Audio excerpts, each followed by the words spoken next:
And today's gospel tells us, if you remain in God, if you remain in God's love, if you abide in God's love, we'll be able to share the love of God with others joyfully.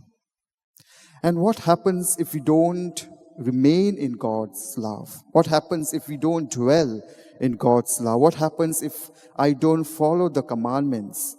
We drift apart. We look the other loves. We are in search of other loves. And what are the other loves? The love for money, the love for prestige, the love for recognition, the love of praise, the love of pride.